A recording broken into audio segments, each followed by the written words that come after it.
سبحان من تعزز بالقدرة وقهر العباد بالموت سلام على خير الأنام وسيدي حبيبي إله العالمين محمدي عطوف رؤوف هاشمي مكرمي بشير نذير من يسمى بأحمدي اللهم اجعل مجلسنا هذا خالصا لوجهك الكريم اللهم وتقبل یا رب۔ گزشتہ درس میں نے یہ بات بالتفصیل ذکر کی تھی کہ علم کلام، علم العقائد، علم اصول الدین ایک نہایت عظیم ترین، اہم ترین اور وقیع ترین علم ہے۔ اسی کے ضمن میں امام المسلمین، امامنا و وسیلتنا الی اللہ حضرت الامام ابو حنیفہ رحمۃ اللہ علیہ کا ارشاد عالی ذکر کیا تھا کہ امام ابو حنیفہ رحمۃ اللہ علیہ نے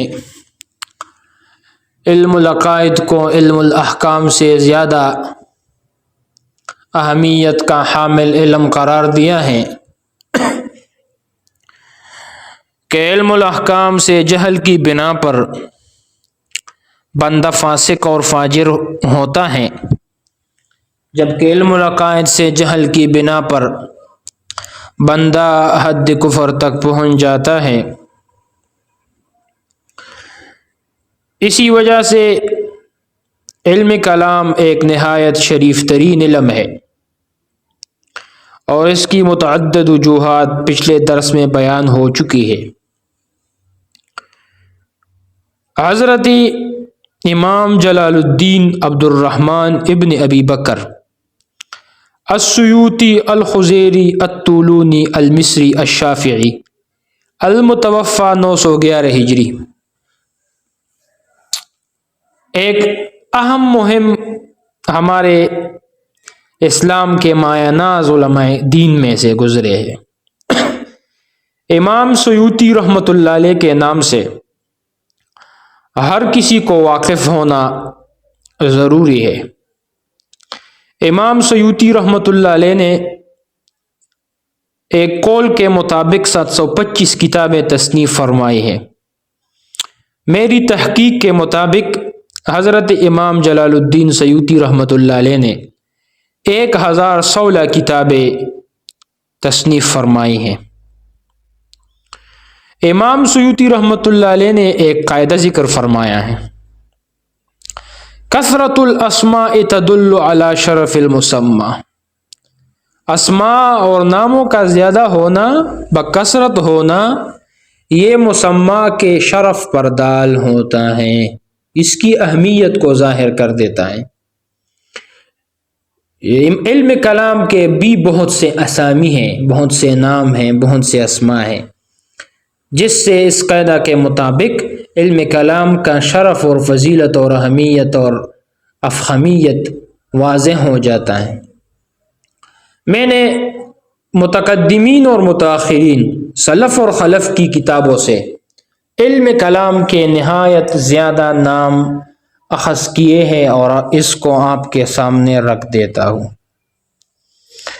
علم کلام کا ایک نام ہے علم اصول الدین۔ علم اصول الدین، دین کے اصول کا علم۔ اصول کے معنی ہے عقائد، اصول کے معنی ہے نظریات، اصول کے معنی ہے افکار۔ یہاں اصول ضد فروع ہے۔ علم اصول الدین، یہ نام امام ابو منصور بغدادی نے ذکر کیا ہے اور اس نام سے کتاب لکھی ہے،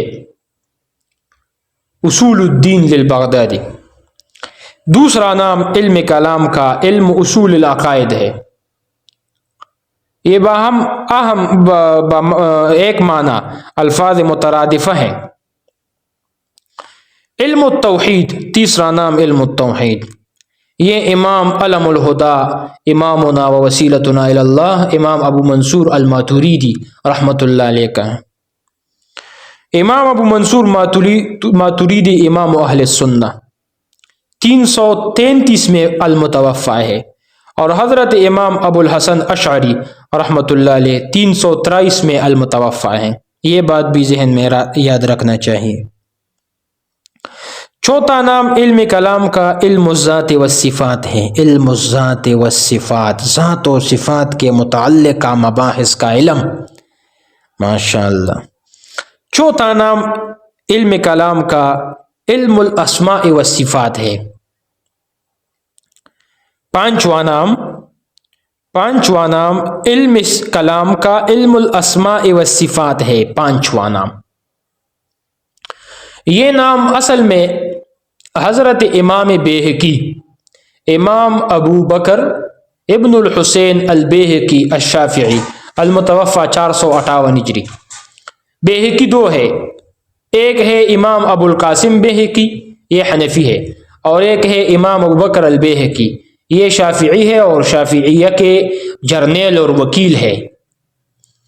امام جوینی امام الحرمین نے لکھا ہے کہ ما من شافعی الا وللشافعی علیہ منہ، ہر شافعی کے لیے یہ بات ذہن میں یاد رکھنا چاہیے کہ امام شافعی کا اس پر احسان ہے، کیونکہ شافعین کا امام ہے۔ الا البیہقی، مگر امام بیہقی ایک ایسا شافعی ہے کہ ان کا امام شافعی رحمۃ اللہ علیہ پر احسان ہے، لکثرت تصانیفہ فی نصرت مذہبہ، کیونکہ امام بیہقی رحمۃ اللہ علیہ نے امام شافعی رحمۃ اللہ علیہ کے مذہب کو مدلل اور مبرہن کیا ہے۔ وعلی کل حال امام بیہقی اللہ دے ورکلی ترقی، امام بیہقی اللہ دے ورکلی ترقی۔ امام بیہقی نے ایک کتاب لکھی ہے، اس کا نام ہے الاسماء والصفات، ینبغی ان یکتب بماء الذہب، ینبغی ان یکتب بماء الذہب الاسماء والصفات، لیکن الاسماء والصفات کو غیر مقلدین نے تباہ و برباد کیا ہے اور ان پر ایسے حواشی اور تعلیقات کی ہے کہ اس کے رونق کو دریا میں بہا دیا ہے۔ الاسماء والصفات پر اچھا کام اور سب سے بہترین کام شیخ الاسلام زاہد بن الحسن الکوثری، وکیل مشیخۃ الاسلام باستنبول رحمۃ اللہ علیہ، ان کی حاشیہ سے الاسماء والصفات نہایت مفید اور بہتر ہے۔ الاسماء والصفات کے نام سے 3 کتابیں مشہور ہیں، الاسماء والصفات للبیہقی، الاسماء والصفات لابی منصور البغدادی، ابو منصور بغدادی بھی متکلمین میں سے ہے، اور آخر میں شیخ الاسلام ابن تیمیہ، حافظ ابن تیمیہ، شیخ الاسلام احمد بن عبد الحلیم ابن تیمیہ الحرانی الدمشقی الحنبلی المتوفی 728 ہجری آئے، اور انہوں نے بھی الاسماء والصفات پر کتاب لکھا، الاسماء والصفات لابن تیمیہ۔ بہرحال علم الاسماء والصفات یہ 5واں نام ہے۔ چھٹا نام ہے علم العقائد، 7واں نام ہے علم الاعتقادات۔ یہ 7 نام ہوئے، یہ بھی ہم معنی ہے۔ 8واں نام ہے الفقہ الاکبر، یہ بھی سلف سے منقول ہے، امام ابو حنیفہ نے الفقہ الاکبر کے نام سے کتاب لکھی ہے اور آپ اس کو پڑھتے ہو۔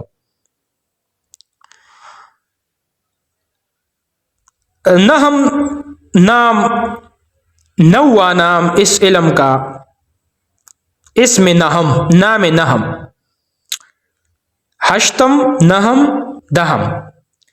علم کلام کا 9واں نام علم اصول السنہ ہے، علم اصول السنہ، یہ بھی متقدمین کی کتابوں سے میں نے اخذ کی ہے۔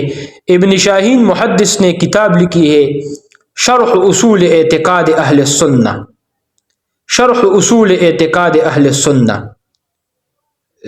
لابن شاہین، ایک یہ شرح اصول اعتقاد اہل السنہ للالکائی، امام احمد ابن حنبل کے بیٹے ہیں عبداللہ ابن احمد ابن حنبل، انہوں نے بھی اصول السنہ کے نام سے کتاب لکھی ہے۔ علم کلام کا 10واں نام ہے علم الایمان، علم الایمان، یعنی ایمان کا دار و مدار اسلام پر ہے۔ 11واں نام علم کلام کا العلم الالہی، یعنی الہیات سے متعلقہ امور اس علم میں بیان ہو گئے، یہ 11 نام ہوئے۔ اور 12واں نام اس علم کا علم المبدأ والمعاد ہے، مبدأ ابتدا، معاد انتہا۔ 12واں نام اس علم کا علم المبعث والمعاد ہے، مبعث والمعاد، مبعث بعث بعد الموت، معاد معاد جسمانی۔ یہ 12 نام ہوئے۔ اور 13 نام علم الکلام ہے۔ علم الکلام کو علم الکلام کیوں کہتے ہیں؟ علم کلام کو علم الکلام کیوں کہتے ہیں؟ اصل میں کلام کے معنی ہے باتیں کرنا، گفتگو کرنا، کلام۔ ایک اصطلاحی کلام ہے نحات کا، کلمہ اور کلام۔ الکلمۃ لفظ وضع لمعنى مفردا مفرد مفرد، اور الکلام ما تضمن کلمتين بالاسناد، والاسناد نسبت احدى الكلمتين الى الاخرى بحيث تفيد المخاطب فائدة تامة۔ وہ بھی کلام کلم سے مشتق ہے بمعنی زخم کرنا۔ اس کے بارے میں امرؤ القیس و شریف مرتضیٰ کے اشعار ہے، وہ چھوڑ دیتے ہیں، حدیث رسول اللہ پر اکتفا کرتے ہیں۔ بخاری شریف کتاب الجہاد میں ہے، ما من مکلوم یکلم فی سبیل اللہ، جب کوئی مسلمان خدا کی راہ میں زخمی ہوتا ہے، یکلم فی سبیل اللہ یعنی یأخذہ کلم فی سبیل اللہ، الا جاء یوم القیامہ، قیامت کے دن آئے گا، قیامت کے دن آئے گا، لونہ لون دم وریحہ ریح مسک، لونہ لون دم وریحہ ریح مسک۔ اصل میں چونکہ باتوں کا تاثیر بھی باطن میں ہوتا ہے، اسی وجہ سے کلام کو کلام کہہ دیا گیا۔ ہمارا جو اصطلاحی کلام ہے علم کلام، چونکہ عقائد کے سلسلے میں پیدا ہونے والا پہلا اختلاف جو تھا، امام سعد الدین تفتازانی رحمۃ اللہ علیہ کا کتاب جب ہم پڑھیں گے شرح العقائد النسفیہ، وہاں پر 7 وجوہ تسمیہ بیان کریں گے۔ کلام، علم کلام کو علم کلام 7 وجوہ کی بنا پر کہہ دیا گیا، اور اس کو تفتازانی ریپیٹ کریں گے۔ اس پر کچھ اعتراضات بھی ہے، وہ اپنے محل میں آئیں گے۔ اول وجہ میں نے ذکر کیا کہ پہلا اختلاف جو تھا کلام الہی کی نسبت سے پیدا ہوا۔ کلام الہی، قرآن پاک، القرآن کلام اللہ غیر مخلوق، اور معتزلہ وغیرہ کا کہنا تھا کہ القرآن کلام اللہ مخلوق۔ اسی وجہ سے چونکہ کلام اللہ میں اختلاف پیدا ہوا، علم کلام کو علم کلام کہہ دیا گیا۔ دوسری وجہ یہ ہے کہ علم کلام کو اس نام سے یاد کرنے کا اہم سبب یہ تھا کہ یہ اپنے حامل کی قوت بیان و استدلال میں اضافہ کرتا ہے۔ یعنی جب کوئی شخص علم کلام پڑھتا ہے تو اس کے باتوں میں قوت پیدا ہوتی ہے، قوت تکلم، قوت تفہم، قوت تعلم، قوت تعلیم پیدا ہوتی ہے۔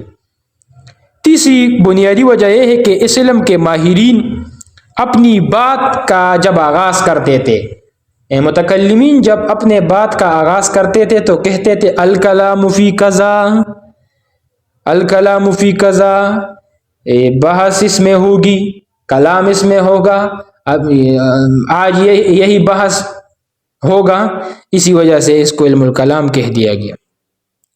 چوتھی وجہ یہ ہے کہ چونکہ علم کلام ان مباحث کے سلسلے میں بحث و گفتگو کرتا ہے جن کے بارے میں کچھ لوگوں کے خیال کے مطابق سکوت یا خاموشی ہی بہتر ہے، اس لیے اسے علم کلام کا نام دیا گیا۔ بہرحال اس کے بارے میں کچھ معروضات عرض کرنی پڑے گی۔ پانچویں وجہ یہ بھی ذرا مناسب لگتا ہے کہ اصل میں علم کلام کی ایجاد علم فلسفہ کے مقابلے میں ہوا، چونکہ فلاسفہ کے کلام تھے اور ان کے آراء و نظریات تھے اور ان کی تردید تھی، تو ان کی تردید کے لیے علم کلام کی ایجاد ہوئی۔ اس لیے علم فلسفہ کی ایک شاخ جو تھا، علم فلسفہ کا جو ایک شاخ تھا، اس کا نام تھا علم المنطق۔ علم المنطق دراصل علم فلسفہ کا شاخ ہے۔ تو علم منطق کا نام اس علم کو بھی دے دیا گیا، یعنی علم منطق کا معنی ہے باتیں، گفتگو، ڈائلاگ، اور علم کلام بھی وہی ہم معنی ہے، یعنی کیونکہ کلام و منطق دونوں ہم معنی الفاظ ہے اور مترادف ہے، اس لیے اس کو علم کلام کا نام دے دیا گیا۔ انشاءاللہ العزیز یہ باتیں آپ اچھی طریقے سے ذہن نشین فرمائے۔ آئندہ درس میں علم کلام کی تعریفات اور مختلف متکلمین کا نقطہ نظر اس بارے میں بیان کروں گا۔ ھذا وآخر دعوانا ان الحمد للہ رب العالمین۔